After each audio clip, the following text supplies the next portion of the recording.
దేశంలో ఆ డిమాండ్ ఉంది కాబట్టి వాళ్ళు నన్ను ఆహ్వానిస్తున్నారు అని చెప్పడం జరిగింది. సో ఇది కూడా కొంత చర్చకు దారితీసింది రాష్ట్రంలో. ఇంకా చాలా అంశాలు ఉన్నాయి ఆయన మాట్లాడిన దాంట్లో. చాకల ఏలమ్మ మనవరాలకి నేను పదవి ఇవ్వడం జరిగిందని, ఉద్యమకారులను నేను ఆదుకున్న వాళ్ళని ఇంకా పైకి తీసుకొచ్చే ప్రయత్నం చేసిన అని రకరకాల స్టేట్మెంట్స్ ఇచ్చారు. దాని మీద కూడా మనం మాట్లాడదాం. నా ముందు తెలంగాణ ఉద్యమకారుడు క్రాంతిదళ్ అధ్యక్షుడు పృథ్వీరాజ్ యాదవ్ గారు ఉన్నారు, డిస్కస్ చేద్దాం. నమస్తే. జై తెలంగాణ. జై తెలంగాణ. సో 2034 వరకు మీ ఫ్రెండ్ ముఖ్యమంత్రి అంటున్నాడు. సో మీ రియాక్షన్ ఏంటి? చాలా సో మీ దోస్త్ కాబట్టి హ్యాపీగా ఏమన్నా ఎక్కడో ఒక దగ్గర మనసులో సో హ్యాపీ ఆ ఫీల్ ఏమన్నా ఉందా? అయ్యే అవకాశం, కంటిన్యూ అయ్యే అవకాశం ఏమైనా కనబడుతున్నదా? నువ్వు అట్లా దోస్తు కాబట్టి కన్న వాటికి అంటున్నా, నిజం కూడా మా దోస్తు ఉంటే మంచిదే, ఉండాలని ఉన్నది నాకు కూడా. కానీ ఆయన చేసే విధవ పనులకు ఆయన ఉంచారు జనము.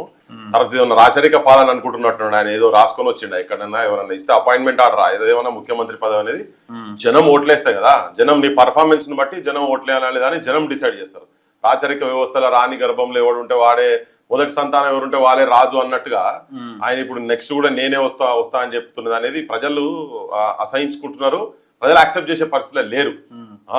నిజంగా కూడా ఆయన అన్ని చెప్పిన వాగ్దానాలన్నీ 6 గ్యారంటీలు కావచ్చు, 420 హామీలు కావచ్చు, వీటన్నిటిలో మెజారిటీ అన్న కనీసం ఏమైనా చేసేది ఉంటే జనం ఆలోచితులు కావచ్చు మళ్ళీ ఓట్లు వేసేందుకు. ఇంకోటి ఏంటంటే ఎమ్మెల్యేలు ఎన్నుకుంటారు కదా, ఆ పార్టీ అక్కడ నుంచి డైరెక్షన్ ఏమొస్తే గది ప్రజాస్వామ్య దేశం కదా, నేనే ఉంటా అని చెప్పి నువ్వు పోజులు కొట్టుకుంటా కూర్చుంటే ఎవరు ఏ సెక్షన్స్ నీకు ఓట్లు వేయాలి చెప్పు? తెలంగాణలో అసలు ఏ సెక్షన్స్ కూడా ఎవ్వరు కూడా సాటిస్ఫై లేరు ఈ ప్రభుత్వంతో.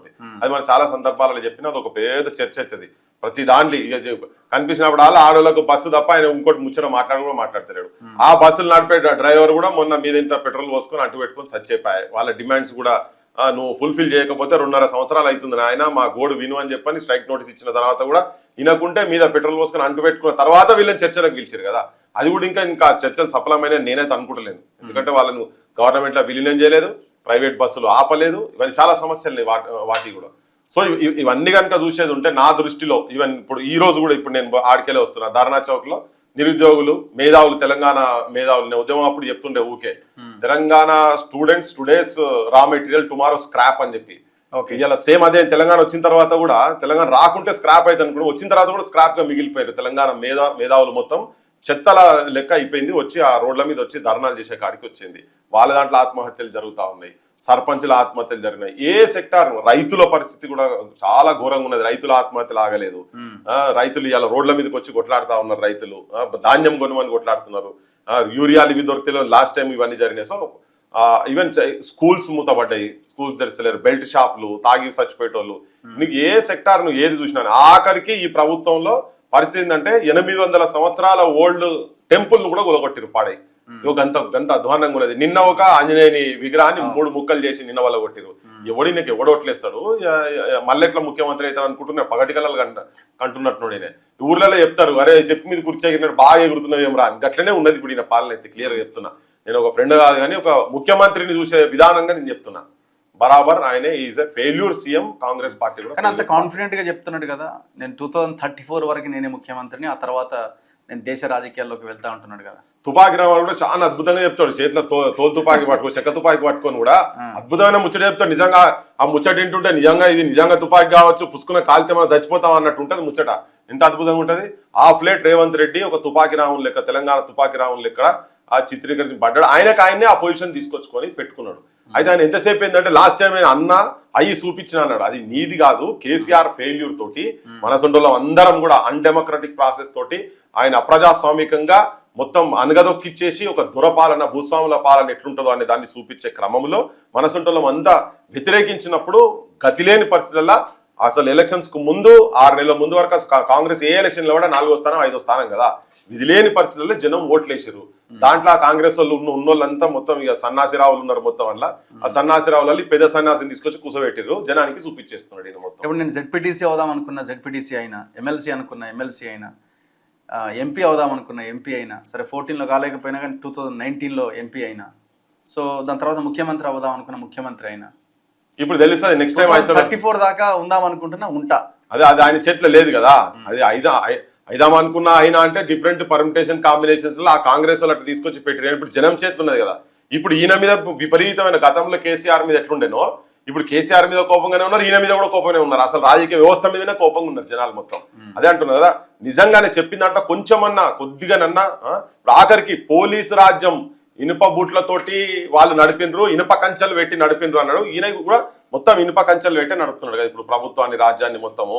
ఎవరిని అంతా లాకప్లో లేసుడైనా తెల్లారి ధర్నా ఉన్నదంటే రాత్రి తీసుకుపోయి బొక్కల వాడేసుడు, పర్మిషన్ లేవు. కానీ ఒక మాట్లాడితే ప్రజాపాలన అని చెప్పుకున్నాడే. సో అది అనుకుంటేందుకు ఇనటందుకు ఆయనే ఇప్పుడు నేను అందంగా ఉన్నా అంటే అందంగా ఉన్న రోజులు అందం కనబడతారు కావచ్చు, అద్దం ముంగట చూసుకుంటే తెలుస్తుంది. ఇప్పుడు జనం చూస్తున్నారు నువ్వు ఎంత, నీ పరిపాలన ఎంత అందంగా ఉన్నది, ఎంత ముద్దుగున్నదో చూసి జనం డిసైడ్ చేస్తారు. తేలిపోయింది. మొన్నటిదాకా వేరే తిరిగి అనుకున్నారు, ఇప్పుడు మాత్రం తేలిపోయింది. నాకు తెలిసి అయితే ఈ పాలన ఇట్లే ఉంటే మాత్రం ఆయనే చాలా చాలా చాలా చాలా ఘోరంగా పరాభవం అవుతాడు, పరాజయం అవుతాడు పక్కా.